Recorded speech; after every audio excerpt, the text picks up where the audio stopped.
என் தாய்க்கும் தாய் தமிழுக்கும் நன்றி. வந்திருக்கிற அனைத்து பத்திரிகையாளர்களுக்கும் ரொம்ப பொறுப்போட நான் ரொம்ப மகிழ்ச்சியோடைய நன்றி சொல்லிக்கிறேன்.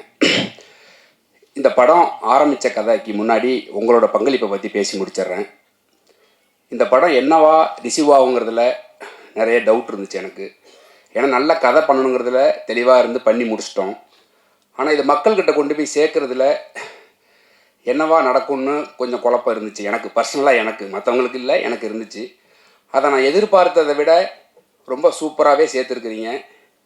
ஒரு ஒரு சின்ன இடத்துல கூட எங்களோட உழைப்பை குறைச்சி மதிப்பிடாமல் ரொம்ப அபரீதமாக கொண்டாடி கொண்டு போய் சேர்த்துருக்குறீங்க. எங்களுக்கு அதில் எந்த விதமான குறையுமே நீங்கள் வைக்கலை. வழக்கமாக நல்ல படங்களை அரவணைச்சு கொண்டு போவீங்க, அது இந்த படத்துக்கும் பண்ணியிருக்கிறீங்க.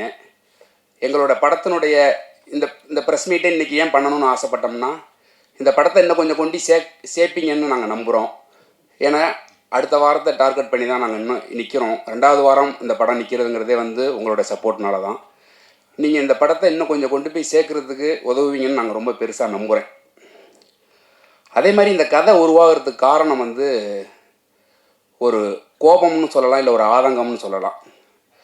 இவ்வளவு பெரிய இந்திய நாட்டில் விளையாட்டு மட்டும் ஏன் தனித்து விடப்பட்டிருக்கு, அது ஏன் யாராலும் கண்டுக்கப்படாமே இருக்குங்கிற கோபம் தான் இது ஆக்சுவலாக உங்களுக்குமே இருக்கும் தான்.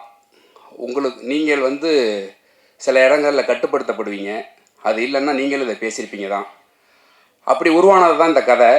இந்த கதை உருவானதுக்கு இந்த கதை நான் ஃபஸ்ட்டு பிச் பண்ணது கேஜிஆர் ஸ்டுடியோஸ் தான் பிச் பண்ணியிருந்தேன். அப்போ ஒரு பெரிய ஹீரோவுக்கு பண்ணியிருந்தேன். அப்புறம் சில காரணங்களால் அதை தள்ளி போயிட்டே இருந்ததுனால அப்புறம் நான் வெளியில் போயிட்டேன், கம்பெனிலேருந்து வெளில போயிட்டேன். அப்புறம் நான் வேறு கதை ஒர்க் பண்ணிகிட்டு இருக்கும்போது திருப்பி இந்த கதையை பண்ணலான்னு தோணும்போது இந்த கதைக்குள்ள ரிசர்ச் ஆரம்பித்தேன். ஆக்சுவலாக ஸ்கிரிப்ட் முடிச்சுட்டு தான் ரிசர்ச்சே நான் ஆரம்பித்தேன். அப்படி போகும்போது இந்த கதையில் நான் பார்த்த மனிதர்கள், நான் கேட்ட விஷயங்களெல்லாம் என்னை ரொம்ப கொடூரமாக அச்சுறுத்த ஆரம்பிச்சிருச்சு. எனக்கு பயம் வந்துருச்சு. ஏன்னா நான் ஒரு புது டைரக்டர். நான் ஒரு படம் பண்ணி லைஃப் செட்டில் ஆகணும், அதன் வழியாக ஒரு ஆர்ட் வழியாக ஒரு டிஸ்கஷனை நடத்தணும், இப்படியான ஒரு நார்மலான ஆசை உள்ள மனுஷன் தான் நான். ஸோ இந்த படத்தை தொட்டோம்னா என்ன ஆகுங்கிற பயம் வந்துருச்சு. அப்போ இந்த படத்தை கைவிடலான்னு யோசிக்கும்போது விட்டுட்டு வேறு ஒரு கதை எழுதிக்கிட்டு இருந்தேன். அப்புறம் திரும்ப யோசிக்கும் போது தான் தெரிஞ்சிச்சு இந்த கதையை நம்ம பண்ணலாம், யாருமே பண்ணக்கூடாதுன்னு. குற்ற உணர்ச்சி ரொம்ப டிஸ்டர்ப் பண்ண ஆரம்பிச்சிருச்சு. அப்புறம் திரும்ப எடுத்து ஆரம்பித்தேன். அதற்கப்புறம் இந்த கதைக்குள்ளே நிறைய ஹீரோக்கள் வந்தாங்க. காலமும் சூழலும் அது நிகழவே இல்லை. அதுக்கப்புறம் தான் என்னோடய ஹீரோ கேஜிஆர் இது உள்ளே வந்தார். அவர் ஹீரோவாக உள்ளே வந்ததுக்கப்புறம் இந்த கதையை இன்னும் எப்படியெல்லாம் மாற்றலாம், அவர் எங்கேயுமே எனக்கு இது வேணும் அது வேணும்னு அவர் இது வரைக்கும் என்கிட்ட கேட்டதே இல்லை. இந்த கதைக்கு முழு சுதந்திரம் எனக்கு இருந்துச்சு. தயாரிப்பாளர்கள் 3 பேரும் சரி, ஹீரோவாகவும் சரி. ஏன்னா நான் ஹீரோவாக எதுக்கு இதை சொல்கிறேன் அப்படின்னா, புதுசாக வர ஹீரோவுக்கு சில பயம் இருக்கும், இப்படிலாம் இருக்கலாம் இப்படிலாம் இருக்கலான்னு. அவர் ஒரு 12-13 படம் பண்ணியிருக்கிறாரு. அப்படி இருக்கிறப்ப அவர்கிட்டேருந்து எனக்கு எந்த விதமான இடையூறும் இல்லை கதைக்கு. நான் கதையை ரொம்ப ஃப்ரீடமாக தான் பண்ணேன். அதே போல் இந்த கதையை இதுக்கப்புறம் இப்போ டேக்கப் பண்ணணும்னு சொல்லும்போது திருப்பி ஒரு 3-4 ஹீரோ போனோம். அதுக்கப்புறம் இவர் உள்ளே வந்ததுக்கப்புறம் நான் ஃபஸ்ட்டு போய் கதை சொன்னது பீட்ரிகைன் மாஸ்டர்கிட்ட. அவர் ஒரு காப்பி குடிச்சிக்கிறேன்னு சொல்லிட்டு கதையை ஆரம்பித்தவர் காப்பி குடிக்கவே இல்லை. கதை கேட்டு முடிச்சுட்டு நல்லா இருக்குன்னாரு. அப்போ மார்க் ஆண்டனி படம் ரிலீஸ் ஆகிருந்துச்சு. நல்லா இருக்குது, கதை நல்லா இருக்குது. அவர் ஒரு படம் டைரக்ட் பண்ணியிருக்காரு வியட்நாமில். அது மாதிரி எனக்கு ரொம்ப நெருக்கமாக இருக்குது அப்படின்னு சொல்லிட்டு ஹீரோ யாருன்னு கேட்டார். ஹீரோ சொன்னேன். வாய்ப்புக்காண்டி வேலை போயிட்டேன்னு சொல்லிட்டு எனக்கு ஆரி துப்புனார். அப்போ தான் நான் மாஸ்டர்கிட்ட சொன்னேன், இல்லை மாஸ்டர் நான் ஒன்று பண்ணி காட்டுறேன் மாஸ்டர், இல்லை நான் இண்டஸ்ட்ரியை விட்டு போயிடுறேன்னு சொல்லிட்டு வந்தேன். இல்லை அவ்வளோ பெரிய வார்த்தையெல்லாம் நீங்கள் சொல்லாதீங்க அப்படின்னாரு. அதுக்கப்புறம் பூஜையில் தான் மாஸ்டரை கூப்பிட்டு கேட்டேன், மாஸ்டர் இப்போ ஓகேவான்னு கேட்டு. மாஸ்டர் அப்போ தான் உள்ளே வந்தார். ஆனால் மாஸ்டர் அதுக்கு முன்னாடி கதை கேட்டுட்டு இதில் எனக்கு என்ன வேலை அப்படின்னு கேட்டார். எந்த சண்டையுமே இல்லையே அப்படின்னாரு. இல்லை மாஸ்டர் எனக்கு ஸ்போர்ட்ஸ் பண்ணி கொடுக்கணும்னு நான் ஆசைப்பட்றேன் அப்படின்னு சொல்லி அப்படி தான் மாஸ்டர் உள்ளே வந்தார். மாஸ்டர் உள்ளே வந்ததுக்கப்புறம் இந்த கதையுடைய ஸ்போர்ட்ஸ் எல்லாமே பெருசாக மாறுனுச்சு, எல்லாம் நடந்துச்சு. ஆனால் இந்த கதை ஆரம்பித்து இந்த கதையை தயாரிப்பு நிறுவனங்கள்லாம் தயாரிப்பு நிறுவனம் ஸ்வஸ்திக்கு ஆரம்பித்து போயிட்டு இருக்கும்போது நான் ஃபஸ்ட்டு கோர்ட்டு போகணுன்னு நான் சொன்னேன். கோர்ட்டு போகும்போது கோர்ட்டுக்கு குறைந்தபட்சம் 1 கோடி ரூபா செட்டு. நான் ஒரிஜினல் கோர்ட்டு மெட்ராஸ் யூனிவர்சிட்டி தான் பிளான் பண்ணியிருந்தோம். கடைசியில் ஜிஓ பாஸ் பண்ணி அது இல்லைன்னு சொல்லிட்டாங்க. கோயம்புத்தூரில் கருப்பு படம் பண்ண செட்டு தான் போயிருந்தோம். அந்த பட்ஜெட் எங்களுக்கு தாங்கலை. அது ஒரு நாளைக்கு 3 லட்ச ரூபா. அப்புறம் சரி வேறு வழி இல்லைன்னு சொல்லிட்டு செட்டு போகலாமா படத்தை கைவிடலாமாங்கிற நிலைமையெல்லாம் இருந்துச்சு. ஏன்னா இதுக்குள்ளே இன்வெஸ்டர்ஸ் திடீர்னு பேக் வாங்கி போயிட்டாங்க. அதுக்கப்புறம் பிரசாந்த், அருண், அஜித் இவங்க தான் முழுசாக இந்த கதைக்குள்ளே நின்று பண்ணிடலாம் அப்படின்னு சொல்லிட்டு வந்தபோது நான் முதல்ல கேட்டது கோர்ட். அது எனக்கு கேட்டது 75 லட்ச ரூபா. ஒரு புது டைரக்டரை நம்பி முதல்ல 75 லட்ச ரூபா செட்டு போட்டு கோர்ட் போர்ஷன் போகலாமாங்கிறது வந்து எனக்கு எதுவும் என் காதுக்கு வரல.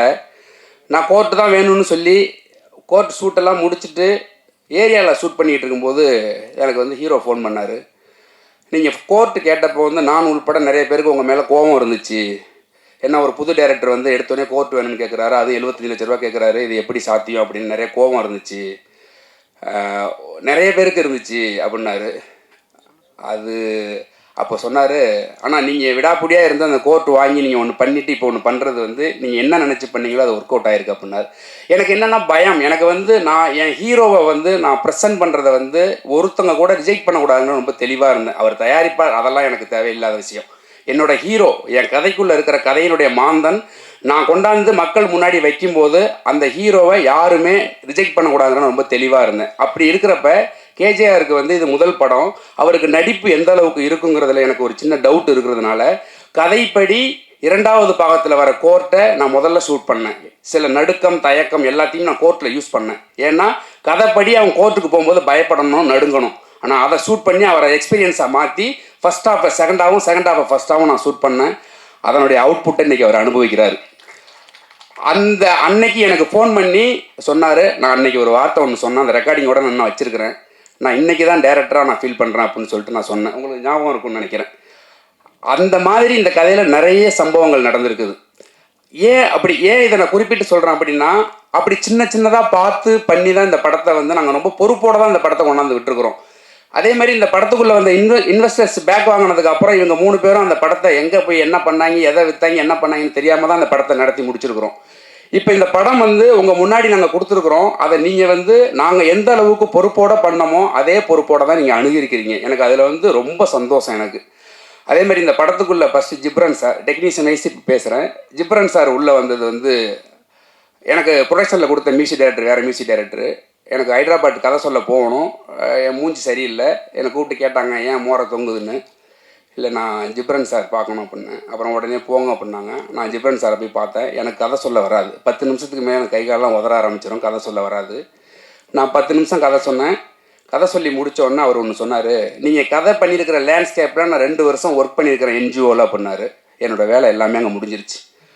அதுக்கு அடுத்து 15 நாளில் எனக்கு ஷூட்டு, ஒரு அம்மா சாங் ஒன்று எடுக்கணும். அவர் ஒரு டீம் போட்டு ரொம்ப ஆர்வமாக அனுப்புனார். பட் எனக்கு வேறு சுச்சுவேஷனால் அதுக்கு முதல் நாளே நான் ஷூட் முடிச்சிட்டேன், அவர்கிட்ட நான் சொல்லலை. அப்புறமா சாங் அனுப்புனே, ஷூட் எங்கன்னாரு. மாஸ்டர் அண்ணா ஷூட் முடிச்சிட்டேண்ணே அப்படின்னு சொல்லிட்டு அந்த சாங்கில் இப்போ வரைக்கும் ஒரு கரெக்ஷன் கூட பண்ணலை. அந்த சாங் அப்படியே தான் யூஸ் பண்ணோம். அதுதான் செகண்ட் ஹாஃபில் வர அம்மா சாங், பானுமதி சாங்கு. அதே போல் விஸ்வா இந்த கதைக்குள்ளே வந்தது வந்து அது ஒரு பெரிய ஃபாலோஅப்பு. வந்ததுக்கப்புறம் உள்ளதை மட்டும் பேசுவோம். விஸ்வா கதைக்குள்ளே வந்ததுக்கப்புறம் ஏன்னா ஏற்கனவே வேறு கேமராமேன், அதேமாதிரி கம்பெனியில் எனக்கு வேறு பெரிய கேமராமேன் கொடுத்துருந்தாங்க. இந்த பெரிய கேமராமேன்லாம் நான் வேண்டான்னு சொன்னதோ, மியூசிக் வேண்டான்னு சொன்னதோ வந்து நான் பெரிய இவன் அப்படிங்கிறதுக்காண்டி இல்லை. எனக்கு ஒரு பயம், கொஞ்சம் டிஸ்கஸ் பண்ணி ஒர்க் பண்ணணும், அந்த ஸ்பேஸ் இருக்குமா இருக்காதாங்கிற ஒரு பயம் தான், வேறு எதுவுமே கிடையாது. நான் எப்போவுமே எனக்கு வந்து பயம், ஒரு வேலை மீது பயம் இருக்கிற வரைக்கும் தான் நான் கிரியேட்டராக இருக்க முடியும்னு நம்புவேன். என்றைக்கு அந்த பயம் போய் அலட்சியம் வருதோ அன்றைக்கி நான் ஒதுங்கிடணும்னு நம்புகிற ஆள்னா. அந்த மாதிரி தான் விஸ்வாவை நான் உள்ளே கொண்டு வந்தப்போ வந்து ப்ரொடக்ஷனுக்கு கொஞ்சம் பயம் இருந்துச்சு. சரி ஓகே. அதே நேரத்தில் ஹீரோவும் வந்து ஒரு சின்ன டெஸ்ட் ஷூட் பண்ணணும்னு ஆசைப்பட்டார். அவரோட கான்ஃபிடென்ட்டுக்கு அந்த டெஸ்ட் ஷூட் ஒன்று ஸ்டுடியோவில் பண்ணும்போது அன்றைக்கி 2 பேருக்கும் டெஸ்ட் ஷூட்டு, ஹீரோவுக்கும் டெஸ்ட் ஷூட்டு, டிஓபிக்கும் டெஸ்ட் ஷூட்டு. அவர் ஷூட் பண்ணி இவரை பார்த்துட்டு, இவர் ஷூட் பண்ணுறது அவர் பார்த்துட்டு அன்றைக்கி தான் டிசைட் பண்ணலான்னு சொல்லிட்டு போனோம். அன்றைக்கி போய் பார்த்துட்டு ஷூட்டெல்லாம் முடிச்சுட்டு நான் ப்ரொடக்ஷன்லேயும் ஹீரோட்டி சொன்னேன், இவர் தான் டிஓபி, முடிவு பண்ணுறதுனா முடிவு பண்ணிக்க அப்படின்னு சொல்லிட்டு வந்துட்டேன். அது விஸ்வா அப்புறம் கேட்டான், என்னங்க அப்படி சொல்லிட்டு வந்துட்டீங்கன்னு. ஆமாம் அவ்வளோதான், முடிவு எடுத்தால் அவங்க எடுக்கட்டும், இல்லைனா வேறு மாற்றினா போகலாம் அப்படின்னு சொல்லிட்டு அவங்களுக்கு ரொம்ப பிடிச்சிருந்துச்சு ஒர்க்கு. விஸ்வா வந்தான். அதுக்குள்ளே விஸ்வா வந்து 2 பேருக்கும் நிறைய சண்டைகள் நடந்திருக்குது. அதெல்லாம் சேர்ந்து தான் இந்த அவுட்புட் வந்திருக்குதான் நான் நம்புகிறேன். அதே போல் இந்த படத்துக்கு தினேஷ் வந்து இதே கம்பெனியில் இன்னொரு படம் போய்கிட்டு இருக்குது. இவர் தான் ஹீரோ பண்ணுற படம். அந்த படத்தில் இருந்த எடிட்ரு. இந்த படத்துக்கு வேறு ஒரு எடிட்ரு வச்சுருந்தோம். சில காரணங்களால் பண்ண முடியாத சூழல்னால அதுக்கப்புறம் தினேஷ் வந்தான். அருண் தான் என்கிட்ட கேட்டாப்புல, இந்த மாதிரி எடிட்டர் வர சொல்லியிருக்கிறோம் அப்படின்னா, வர சொல்லுங்கள், என்ன பண்ணணும் படம் பார்க்க சொல்லுங்கள் அப்படின்னு சொல்லிட்டு நான் போயிட்டேன். அவரை படம் பார்த்துட்டு தினேஷ் வந்தான். வந்து பார்த்துட்டு, முதல்ல உனக்கு கதை பிடிச்சிருந்தா ஒர்க் பண்ணுப்பா, இல்லைனா ஒர்க் பண்ணாதப்பா அப்படின்னு நான் சொன்னேன். அவன் என் மூஞ்சை இறங்க பார்த்தான், என்ன இருந்தாலும் இப்படி பேசுகிறான்னு. அப்போ கதை பார்த்து முடித்ததுக்கப்புறம் தினேஷ் வந்து, இல்லை நான் இந்த படம் நான் பண்ணுறேனே அப்படின்னு சொன்னான். திரும்பவும் சொல்கிறேன், எனக்காகவோ கம்பெனிக்காகவோ பண்ண வேண்டாம், உனக்கு கதை பிடிச்சிருந்து ஒர்க் பண்ணு. ஏன்னா நான் வந்து ஒரு வேலை செஞ்சேன் அப்படின்னா அது யாருக்காகவும் செய்ய மாட்டேன், நான் எனக்காக மட்டும்தான் செய்வேன். என்னோட ஏடிஸும் அப்படி தான் இருப்பாங்க. எனக்கு திருப்திப்பட்டால் மட்டும்தான் அது வேலைன்னு நான் நம்புவேன். அந்த மாதிரி கேட்டப்ப அவன் பண்ணுறேன்னு சொல்லி வந்தப்போ எனக்கு ஒரு பெரிய சவால் இருந்துச்சு. நான் கிட்டத்தட்ட வந்து ஒரு 4 மணி நேரம் 20 நிமிஷம் ஃபுட்டேஜ் வச்சுருந்தேன் ரப் கட் பண்ணி. எனக்கு நான் பெத்த பிள்ளையை அடிக்கவே முடியாதுல்ல, எங்கேயுமே கட் பண்ணவே தோணலை. 4.5 நிமிஷம் பார்த்தா இண்டஸ்ட்ரியை விட்டு அனுப்பிடுவாங்க. அப்போ என்ன பண்ணுறதுங்கும் போது அந்த பழைய எடிட்டர் இந்த உலகத்துக்குள்ளே எனக்கு போக முடியலை சொன்னார். அது ரொம்ப புதுசாக இருந்துச்சு. அப்புறம் தான் தினேஷ் வந்து எப்படி கட் பண்ணலான்னு கேட்டான். நீ தானே எடிட்டர், நீ கட் பண்ணி காட்டு பார்ப்புன்னேன். ஒரு வருஷம் கட் பண்ணி காமிச்சான். அன்றைக்கி தான் என் பொண்டாட்டிட்டு வந்து நான் சொன்னேன், படம் நல்லா வந்துருண்டி அப்படின்னு. அவ்வளோ ஹோப் கொடுத்தான் தினேஷ். ஃபஸ்ட்டு படம், ஆல்ரெடி ஒரு படம் பண்ணிக்கிட்டு இருக்கிறான் அந்த கம்பெனியில். ஆனால் இது ஃபஸ்ட்டு ரிலீஸ் ஆனதுனால இது ஃபஸ்ட்டு படம். ஆனால் கமிட் ஆனது அந்த படம் தான். தினேஷ் அப்படி தான் இதுக்குள்ளே வந்தது. தினேஷ் வந்து ரொம்ப ஹோப் கொடுத்தான். நிறைய இடங்களில் என் பேச்சை மீறி நடந்துச்சு சில விஷயங்கள். பட் அது எல்லாமே இப்போ நல்லதாக நடந்ததுனால நம்ம அதை பற்றி பேச வேண்டாம். அதே போல் இந்த படத்துக்கு சம்பத் ஆழ்வார் தான் சவுண்ட் டிசைன். நான் வந்து கம்பெனியில் வந்து நான் ரொம்ப அடம் பிடிச்சி வாங்கினேன். ஏன்னா அந்த படத்தை கொஞ்சம் சவுண்டிங்காக நல்லா ஒர்க் பண்ணலான்னு எனக்கு ஒரு பெரிய கனவு இருந்துச்சு. அத்லட் படம் பண்ணுறோம், நிறைய படங்கள் வந்திருக்குது. சவுண்டுக்கு பெரிய ஃபோக்கஸ் பண்ண மாட்டாங்க, சவுண்டை விட்டுருவாங்க. சவுண்டோட வேல்யூ இங்கே ரொம்ப கம்மிங்கிறதுனால நான் காலா படம் பண்ணும்போது சவுண்டோட வேல்யூ தெரிஞ்சுக்கிட்டேன். அதனால் வந்து சவுண்டாக நல்லா ஒர்க் பண்ணுறதுக்காண்டி நான் வந்து சம்பத் ஆழ்வார் சார் கேட்டு வாங்கினேன். அவர் அங்கே பாலிவுட்டில் ஒர்க் பண்ணுறவர். அவரை கேட்டு வாங்கி அந்த படத்துக்கு நியாயம் சேர்க்குற அளவுக்கு அவர் எனக்கு பண்ணி கொடுத்தாரு. அவருக்கு திருப்தி இல்லை. கொஞ்சம் நாங்கள் டக்குன்னு ரிலீஸ் டேட்டு ஃபிக்ஸ் பண்ணதுனால அது ரொம்ப சரியாக அவருக்கு டைம் கொடுக்க முடியலை. அதே போல் தான் ஜிப்ரன் சாரும் படம் ஃபைனல் ஒர்க்கு போயிட்டு இருக்கும்போது திடீர்னு வைரல் ஃபீவர் எனக்கு பக்குன்னு அடிக்குது, என்ன பண்ணுறதுன்னு தெரில. அப்புறம் ஒரு வழியாக முடிச்சு கொடுத்தாரு. அதே போல் இந்த படத்துக்கு ஒர்க் பண்ண முக்கியமாக ஆர்ட் டைரக்டர் என்னோடய ஃப்ரெண்டு தான் அவன், ராமு தங்கராஜ். அவன் வந்து இந்த படத்துக்கு கோட் போடும்போது அவன் எடுத்தோடனே சொன்னது, நீ வேலையை முடிச்சிரு, பேர் வேணா நான் போட்டு என் பேரை போட்டுக்க பண்ணான். அப்படி தான் ஆரம்பிச்சிது முதல் டிஸ்கஷன். ஏன்னா ஒர்க்குக்குள்ளே நிறைய நொரநாட்டியம் சொல்லிக்கிட்டே இருப்பேன். அப்படி ஆரம்பித்து எல்லாம் முடித்து செட்டை பார்க்கும்போது செட்டில் நான் சொல்லிட்டேன், அப்போதைக்கு வரைக்கும் ஜெய்பீமோட செட்டு தான் ரொம்ப டாப்பில் இருக்கும், அதை நம்ம உடைக்கணும்டா அப்படின்னு சொன்னால் அதை உடச்சிருக்கிறோன்னு நினைக்கிறேன். ஏன்னா ஹீரோட ஃப்ரெண்ட்ஸு சீஃப் அட்வொகேட்ஸ் 2-3 பேர் வந்தாங்க, ஹைகோர்ட் அட்வொகேட்ஸ் பார்க்குறதுக்கு. அவங்க ரொம்ப பிரமாதமாக இருக்குதுன்னு சொன்னாங்க. அதுதான் ஃபஸ்ட்டு எனக்கு ரொம்ப சந்தோஷமாக இருந்துச்சு. ஒரு புது டைரக்டருக்கு, ஒரு புது ப்ரொடியூசரு, ஒரு புது ஹீரோ, ஒரு புது எடிட்டரு, ஒரு புது டிஓபி. ஜிப்ரன் சாரும் பீட்ரிகைன் மாஸ்டரும் இல்லாமல் மீதி எல்லாமே புதுசு. அவங்கள நம்பி முதல்ல இவ்வளோ பெரிய கோர்ட் செட்டு, ஆர்ட் டைரக்டரு நல்ல படங்கள் ஒரு 10 படங்கள் பண்ணியிருக்கிறோம், நாங்கள் எல்லாம் புதுசு. அப்படி இருக்கிறப்ப இவ்வளோ பெரிய செட்டு போட்டு அந்த உலகத்தை கிரியேட் பண்ணுறதுக்கு நாங்கள் ரொம்ப கஷ்டப்பட்டோம். ஆனால் கஷ்டப்பட்டோன்னு உங்கள்கிட்ட நான் ஒப்பாரியாக சொல்லலை, விரும்பி தான் அந்த வேலையை எடுத்தோம். சொல்கிறோம், அதை வந்து அந்த கஷ்டத்தை வந்து நீங்கள் வந்து எந்த விதமான கொச்சைப்படுத்தாமல் ரொம்ப நெகிழ்வோடு கொண்டுட்டு போய் சேர்த்துருக்கிறீங்க. எங்களுடைய ஒரே ஒரு கோரிக்கையாகவே நான் கேட்குறேன், இந்த படத்தினுடைய வெற்றியை வந்து இன்னும் கொஞ்சம் பெரிதாக்குவதற்கு உங்களுடைய உதவியை நான் கேட்குறேன். இந்த படத்தில் பங்காற்றின அனைத்து தொழில்நுட்ப கலைஞர்களுக்கும் நான் நன்றி சொல்லிக்கிறேன். அதே போல் இந்த படத்துலேருந்து வெளியில் இருந்து நிறைய பேர் எனக்கு ஒர்க் பண்ணியிருக்கிறாங்க. முக்கியமாக மாட்டாங்குப்பத்தோட மக்கள் வந்து ரொம்ப சப்போர்ட் பண்ணாங்க. குப்பத்துலலாம் போய் ஷூட் பண்ணால் கேமரா போடுவாங்க, கல் எடுத்து அடிப்பாங்கலாம் நிறைய சொல்லப்பட்டுச்சு. அதெல்லாம் எதுவுமே இல்லாமல் எங்களையும் என்னையும் அந்த ஏரியாவோட புல்லை மாதிரி பார்த்துக்கிட்டாங்க. அதே போல் இந்த படத்துக்காக நிறைய பேர் அட்வொகேட்ஸ் ஒர்க் பண்ணி கொடுத்துருக்குறாங்க. அவங்க எல்லாருக்கும் என்னோடய நன்றி. முக்கியமாக இந்த படத்தில் எனக்கு வந்து நிறைய கொஞ்சம் கோவப்படுவேன். அப்படி எல்லாத்தையும் பொறுத்துக்கிட்டு இந்த படத்துக்கு நிறைய ஒர்க் பண்ணி கொடுத்தது என்னோடய டீம் தான். என்னோடய அசிஸ்டன்ட் டைரக்டர் டீம் வந்து என்னை சகிச்சுக்கிட்டு என் கூட ஒர்க் பண்ணதுக்கு வந்து பெரிய நன்றி. இந்த படத்தினுடைய அவுட்புட்டில் அவங்களுடைய பங்களிப்பு ரொம்ப பெருசு. அதே போல் இந்த படத்துக்காக எந்தவித எதிர்பார்ப்பும் இல்லாமல் என்னவாகும்னு எதுவுமே தெரியாமல் இந்த படத்தை எனக்கு வேண்டி பண்ணி கொடுத்த ப்ரொடியூசர்ஸ் 3 பேருக்கும் வந்து ரொம்ப நன்றி கடன் பட்டிருக்கிறேன். அங்கீகாரம் என்னவா ஓடுது அப்படின்னு நீங்கள் கேட்டிங்க அப்படின்னா, அங்கீகாரத்தோட ஓட்டம் என்னைக்கு நிற்கும் அப்படின்னு நீங்கள் கேட்டிங்கன்னா, இந்தியா என்னைக்கு ஒலிம்பிக்கில் தங்கங்களை குவிக்குதோ அன்னைக்கு தான் அங்கீகாரத்தோட ஓட்டம் நிற்கும் அப்படின்னு நான் ரொம்ப நம்புகிறேன். இந்தியாவினுடைய விளையாட்டினுடைய போக்கை மாற்றும் திசை வழியாக தான் நான் அங்கீகாரம் படத்தை எடுத்து வச்சுருக்கிறேன். இந்த படத்தினுடைய வெற்றியும் ரொம்ப முக்கியம்தான். அதே சமயத்தில் இந்த படம் வணிக ரீதியாக எங்களுக்கு நிறைய செய்ய வேண்டி இருக்குது. ஏன்னா இந்த ப்ரொடியூசர்ஸ் அதுக்கப்புறம் என்ன மாதிரி படங்கள் பண்ணணுங்கிறத இந்த வெற்றி தான் எங்களுக்கு முடிவு பண்ணி தரும். இந்தியாவினுடைய ஒட்டுமொத்த விளையாட்டு வீரருடைய மனசாட்சியாக தான் அங்கீகாரத்தை நம்ம முன்னாடி சமர்ப்பிச்சிருக்கிறேன். இந்த படத்தினுடைய ஒவ்வொருத்தரோட உழைப்புக்கு பின்னாடி வந்து எதிர்பார்ப்பும் வெறும் ஊதியம் மட்டும் இல்லை, கொஞ்சம் பொறுப்பும் நிறைய இருந்துச்சுன்னு நான் நம்புகிறேன். அந்த பொறுப்பு தான் இந்த படத்தை இவ்வளோ சரியாக கொண்டாந்து அவங்க முன்னாடி நிப்பாட்டியிருக்க தான் நான் நம்புகிறேன். ஏன் அப்படின்னா, இந்தியாவில் விளையாட்டுத்துறை ஏன் கவனிக்கப்படலைங்கிறதுக்கு எந்த விதமான காரணமும் யாருக்குமே தெரியாது. ஏன் அப்படின்னா, இதை ஒரு துறையாகவே யாரும் மதிக்கிறது கிடையாது. அந்த துறையில் நடக்கிற அனைத்து சிக்கல்களையும் பேசணும்னு நான் முடிவு பண்ணி தான் இந்த படத்தை நான் எடுத்திருக்கிறேன். இந்த படத்தினுடைய வெற்றிக்கு இன்னும் உங்களுடைய உதவியை தேடி தான் நான் வந்திருக்கிறேன். அதேபோல் இந்த படத்தில் மிக உச்சமாக நான் நன்றி சொல்ல வேண்டிய சில பேருக்கு இப்போ நன்றி சொல்லிடுறேன். இயக்குனர் தாஸ், டோரா படத்தோட டைரக்டர், இப்போ முருகு அப்படின்னு நிஞ்சான்னு ஒரு படம் பண்ணுறார். தாஸ் அண்ணன் தான் எனக்கு இந்த வாய்ப்பை உருவாக்கி கொடுத்தாரு. அவர் இல்லைன்னா அந்த படம் நடந்திருக்குமான்னு தெரியாது. நான் இன்னும் வாய்ப்பு தேடிட்டு இருக்கிறனாவே இருந்திருக்கலாம். அதுக்கப்புறம் இன்றைக்கி நான் உங்கள் முன்னாடி நின்று இதெல்லாம் பேசுகிறேன் அப்படின்னா அதற்கு முதல் காரணம் டைரக்டர் ரஞ்சித், என்னோட அண்ணன். அவர் தான் என்னுடைய வாழ்க்கையில் மிகப்பெரிய மீட்பர்னு நான் சொல்லுவேன். ஏன்னா என்னுடைய வாழ்க்கையில் சில சிக்கல்னால என் வாழ்க்கையை முடிச்சுக்கலான்னு இருக்கும்போது என்னை கூப்பிட்டு பக்கத்தில் வச்சுக்கிட்ட ஒருத்தர். அவர் கூட இருந்த 2 வருஷம் என்னுடைய வாழ்க்கையில் மறக்க முடியாத காலகட்டம். அவர் என்கிட்ட எதையுமே திணிச்சு சொன்னது கிடையாது. என்னுடைய சுதந்திரம் தான். அவர் இல்லைன்னா என்னுடைய லைஃபே கிடையாது. அதே போல் இந்த படத்தில் திவ்யா மேடம், ஹீரோவோட ஒய்ஃப், அவங்க நிறைய இன்புட்ஸ் எனக்கு கொடுத்துருந்தாங்க. அந்த இன்புட்ஸ் எல்லாமே ஹீரோவை நான் ஏன்னா அவங்க ட்ராவல் பண்ணது அது எல்லாமே எனக்கு இந்த படத்தில் நான் அவரை வேலை வாங்குறதுக்கு எனக்கு நிறைய யூஸ்ஃபுல்லாக இருந்துச்சு. அது இல்லாமல் இந்த படத்துக்கு வேலை செஞ்ச முக்கியமாக அத்லட் ட்ரெயினர் மகேஷ், அவன் இந்த படத்துக்கு எந்த விதமான எதிர்பார்ப்பும் இல்லாமல் அவனை நம்பி ஒரு 200 பிள்ளைங்க இருக்கிறாங்க திருநெல்வேலி கிரவுண்டில். அதையெல்லாம் விட்டுட்டு எனக்காக நின்னான். இன்றைக்கி அந்த படத்தில் இருக்கிற அத்லட் எல்லாத்தையும் ஓரளவுக்கு வந்திருக்குது அப்படின்னா அது அவனுடைய பங்களிப்பு, பெரிய பங்களிப்பு. அதே போல் நாரணமால்புரம் ஸ்போர்ட்ஸ் கிளப்பு, கற்பக செட்டி ராஜேஷ், வடுவூர் ஸ்போர்ட்ஸ் அகாடமி, இப்படி நிறைய பேர் இந்த கதையில் ஒர்க் பண்ணியிருக்கிறாங்க. இவங்க எல்லாருமே ஸ்போர்ட்ஸ் சார்ந்தவங்க தான். இந்த ஸ்போர்ட்ஸ் சார்ந்தவங்க எல்லாரும் சேர்ந்து ஒரு ஸ்போர்ட்ஸ் படத்தை உருவாக்கும் போது தப்பு நடக்காதுங்கிற நம்பிக்கை எனக்கு இருந்தாலும் ப்ரெஸ்ஸு முன்னாடி படம் போட்டு காமிக்கிறப்ப எனக்கு ஒரு பெரிய பதட்டம் இருந்துச்சு. எனக்கு ஒரு 2 பதட்டம் இருந்துச்சு. ஒன்று சென்சார் போர்டு, இன்னொன்று டைரக்டர் ரஞ்சித்து, இன்னொன்று ப்ரெஸ்ஸு.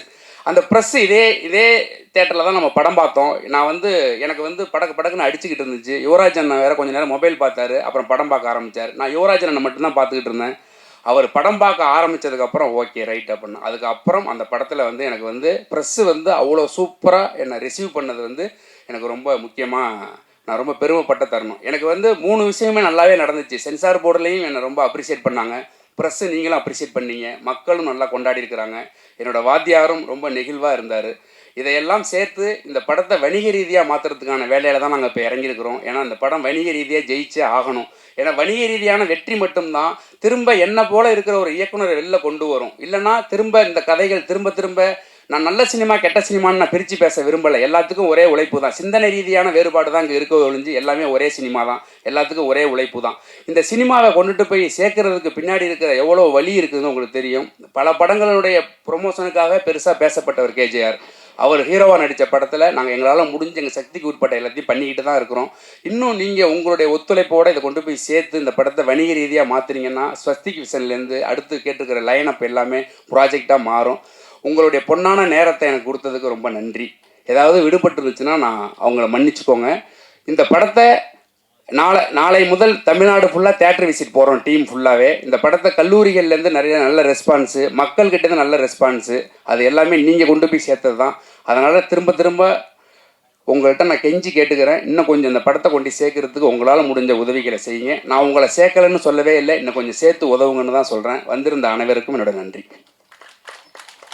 வணக்கம். ஸ்வஸ்தி விஷன்ஸ் எங்களோட ஃபஸ்ட்டு படம். எங்களோட ஹீரோ கேஜிஆர் சார் வந்திருக்காங்க. எங்களை நம்பி ஒரு 2 வருஷம் இந்த படத்துக்காக உழைச்சிருக்காங்க. ஆஸ் அ ப்ரொடியூசராக இருக்கும்போது அவர் கூட மேனேஜராக ஸ்டார்ட் பண்ணேன் என்னோடய கரியரை. இப்போ நான் இந்த ஸ்டேஜில் ப்ரொடியூசராக நிற்கிறேன். ஸோ அதுக்கு first thank you sir. Second JP அண்ணா தென்பதியான், இந்த படத்தோட டைரக்டர். ஸோ அவரோட ஃபஸ்ட்டு டேட்லேருந்து இப்போ கூட அவர் கூட ட்ராவல் பண்ணிகிட்ருக்கோம். அவரோட எழுத்தையும் அவரோட விஷயங்களையும் நாங்கள் படமாக ஆக்கியிருக்கிறது ரொம்ப பெருமையாக இருக்குது. இந்த மாதிரி படங்கள் நாங்கள் எடுத்திருக்கோம் அப்படின்றது. ஸோ இது எப்படியாவது நீங்கள் கொண்டு போய் சேர்க்கணும்னு நம்புகிறோம். ஸோ அதுக்காக தான் இந்த ஸ்டேஜ். செகண்ட் திங் ஜிப்ரான் அண்ணா. ஸோ நான் ஒர்க் பண்ண படத்தில் எல்லா படத்துலையும் ஜிப்ரான் அண்ணா கூட ஒர்க் பண்ணியிருக்கேன். ஸோ ரணசிங்கம் அந்த மாதிரி படங்களுக்கு ஒர்க் பண்ணியிருக்கேன். ஸோ அப்போ இருந்து இப்போ வரைக்கும் ட்ராவல் ஆகிறதுக்கூடிய காரணங்கள் என்னென்னா, ஸோ அவர் ஈஸியாக அப்ரோச் பண்ண முடியும், பேச முடியும், ஓட் வாங்க முடியுன்ற நம்பிக்கை தான் அடுத்து பேசும் போதெல்லாம் மாற்றிச்சு. ஸோ அவர் கூட அடுத்தடுத்து பயணிக்கணும்னு நினைக்கிறேன்னா தேங்க்யூ ஸோ மச்ண்ணா. பீட்டர் மாஸ்டர், அவர் கூட எங்கள் ஆஃபீஸில் இருந்ததை விட அவர் வீட்டில் இருந்தது தான் அதிக நாட்கள் இருக்கும்னு நினைக்கிறேன்னா. அவர் எல்லா படங்களும் எல்லா ஜாம்பன்கள் கூடயும் அவர் ஒர்க் பண்ணியிருக்காரு. அவர் கூட ஒர்க் பண்ணுறதுல ரொம்ப சந்தோஷமாக இருந்தது. அதையும் தாண்டி பெரிய பயம் கூட இருந்தது, பொறுப்பும் இருந்தது. அவர் கூட ஒர்க் பண்ணுறோம். ஸோ அவர் கூட எப்படி ஹேண்டில் பண்ணணும், எப்படியெல்லாம் இருக்கணுன்றதை அவரை பார்த்து மேனேஜராக ஒர்க் பண்ணும்போது தெரியல. ஆஸ் அ ப்ரொடியூசராக அவர் கூட ஒர்க் பண்ணும்போது அவர் கேட்டதெல்லாம் கொடுத்துருக்குன்னு நினைக்கிறேன். ஸோ அவருக்கு கேட்டதெல்லாம் கொடுத்ததுக்கான காரணங்கள் என்னென்னா, அவர் இந்த படத்தை வந்து அடுத்த கட்டத்துக்கு கூட்டிகிட்டு போய் நிப்பாட்டிட்டாரு. தேங்க்யூ ஸோ மச் பிடிகன் மாஸ்டர். அடுத்தது விஸ்வானா. அவரோட விஷுவல்ஸ் என்னென்னா, எனக்கு ஃபஸ்ட்டு படம், எடிட்டர் சாருக்கு ஃபஸ்ட்டு படம், ஹீரோ சாருக்கு ஃபஸ்ட்டு படம், டைரக்டர் சாருக்கு ஃபஸ்ட் படம், எல்லாத்தோட ஃபஸ்ட் படமும் இதுதான். ஸோ எல்லோரும் போய் இந்த படத்தை கொண்டு போய் சேர்ப்பையும் நம்புகிறேன். Thank you so much. இங்கே வந்திருக்கிற மீடியா பீப்புள் எல்லாருக்கும் ஃபஸ்ட்டு வணக்கம். ஏன்னா இந்த படத்தை முக்கால்வாசி கொண்டு போய் சேர்த்ததுக்கு உங்கள் பங்கு தான் இதில் ரொம்ப இருக்குது. இங்கே வந்திருக்கிறதுல ஃபஸ்ட்டு நான் ரொம்ப தேங்க்ஸ் சொல்லணும்னா ஃபஸ்ட்டு ஜேபி அண்ணன். ஏன்னா அவர் வந்து ஃபஸ்ட்டு வந்து இது கதையாக சொல்லி நிறையா இன்வெஸ்டர்ஸ் வந்து வெளியில் போய் அதுக்கப்புறம் நாங்கள் பண்ணதுக்கான மெயின் ரீசன் வந்து அவரோட எழுத்து மட்டும்தான். ஏன்னா அவரோட எழுத்து வரிகள் வந்து அந்தளவுக்கு எல்லாரையும் இம்பேக்ட் பண்ணுச்சு. ஸோ நாங்கள் நிறையா ரிசர்ச் பண்ணி நிறையா ட்ராவல் எல்லா ஊருக்கும் வெளியில் போகும்போது ஒவ்வொரு ஸ்போர்ட்ஸ் பிளேயர்ஸும் எவ்வளோ கஷ்டப்பட்டிருக்காங்கன்றதை நாங்கள் கண்கூட பார்த்தோம். ஒவ்வொரு ஊர்லேயும் போய் நாங்கள் பார்த்தது. நிறையா ஷூட்டிங் ஸ்பாட்டில் நிறையா எங்களுக்கும் டைரக்டருக்கும் நிறையா மனஸ்தாபங்கள் நடந்தாலும் ஒரு ஒரு நல்ல படத்தை கொண்டு வந்து எங்ககிட்ட கொடுத்துட்டாருன்றதுக்கு நான் ஃபஸ்ட்டு ரொம்ப தேங்க்ஸ் சொல்லிக்கிறேன். ரெண்டாவது கேஜிஆர் எங்கள் அண்ணன். எங்கள் 3 பேருக்கும் அவர் தான் அண்ணன். நாங்கள் ஒரு மேனேஜராக ஆரம்பித்து எங்கள் லைஃப்பை நாங்கள் சினிமாக்குள்ளே ஸ்டார்ட் பண்ணும்போது எங்களுக்கு இப்படி ஒரு பாதையை ஏற்படுத்தி கொடுத்தது வந்து அண்ணன் மட்டும்தான். ஸோ அண்ணன் இல்லைன்னா நாங்கள் இல்லை. அது அவரோட கஷ்டங்கள் எல்லாத்தையுமே நாங்கள் கடந்த ஒரு 6-7 வருஷமாக வந்து நாங்கள் தொடர்ந்து அவர் கூட பார்த்துட்டே இருக்கோம். அவர் ப்ரொடியூசராக இருந்த டைம்லேயும் சரி, இப்போது ஹீரோவாக இருக்கிற இந்த டைம்லேயும் சரி, எவ்வளோ கஷ்டப்பட்டு முயற்சி பண்ணி ஒரு அங்கீகாரத்துக்காக நாங்கள் இங்கே போராடி வந்துட்டுருக்கோன்றதை நாங்கள் அவரோட இதை வந்து நாங்கள் கண்கூட பார்த்துட்டு இருந்தோம். ஸோ இந்த படத்தை வந்து நிறையா நேரங்களில் வந்து எங்களுக்கு இந்த இண்டஸ்ட்ரியில் வந்து எங்களுக்கு யாரும் இந்த படத்துக்கும் எங்களுக்கு வந்து அங்கீகாரம் கொடுக்கல. யாரும் எங்களை வந்து கை தூக்கி மேலே தூக்கி விடலை. நாங்களாக தான் முன்னேறி மேலே வர வேண்டிய சூழல் எங்களுக்கு உருவாயிருச்சு. இது எல்லோரும் ஷூட்டிங் ஸ்பாட்டில் நடந்த விஷயங்கள் எல்லாருமே பேசுவாங்க. ஆனால் இந்த படம் ரிலீஸ் ஆகுமா ஆகாதான்ட்டு கோர்ட்டுக்கு அலைஞ்ச எங்கள் 3 பேருக்கு தான் கோர்ட்டுக்கும் கேஸும் சரி, கோர்ட்டு கேஸுன்னு அலைஞ்ச நாட்கள் தான் அந்த கடைசி 3 நாட்கள் எங்கள் 3 பேருக்கு மட்டும்தான் தெரியும்.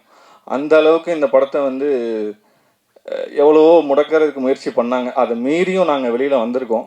அதுக்கு வந்து இந்த மீடியா பீப்புள்ஸும் நீங்கள் கொண்டு போய் சேர்த்த ஆதரவும் தான் எங்களுக்கு பெரிய மகிழ்ச்சியாக இருக்குது. நாங்கள் இன்னொன்று வேண்டி கேட்குற ஒரே ஒரு விஷயம் என்னென்னா, இந்த படத்தை இன்னும் கொஞ்சம் முயற்சி பண்ணி இன்னும் கொஞ்சம் நிறையா மக்களுக்கு வந்து இந்த படம் வந்து போய் சேரணுன்றதை நான் வந்து உங்ககிட்ட கேட்டுக்கிறேன். அண்ட் தென் மற்ற டெக்னீஷியன்ஸ் அண்ட் ஆக்டர்ஸ் எல்லாருக்குமே ரொம்ப நன்றி. அண்ட் பீட்டர்கெயின் மாஸ்டர், அருண் சொன்ன மாதிரி மாஸ்டரோட வீட்டில் இருந்த நாட்கள் தான் நிறையா.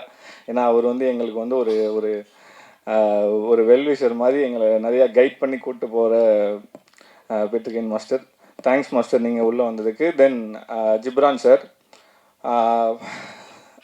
ஜிப்ரான் சாரோட பாடலும் பேக்ரவுண்ட் ஸ்கோருன்னா இந்த படத்தை ஒரு கட்டத்துக்கு மேலே உயர்த்தி நின்றுச்சு. ஸோ அதுக்கு ரொம்ப தேங்க்ஸ் சார். ஸோ மற்ற artist and Viswana and editor Dinesh ரொம்ப தேங்க்ஸ். ஏன்னா நீ உள்ளே வந்ததுக்கப்புறம் தான் அந்த படத்தோட எல்லா மூமெண்ட்டுமே வேறு மாதிரி மாறிச்சு.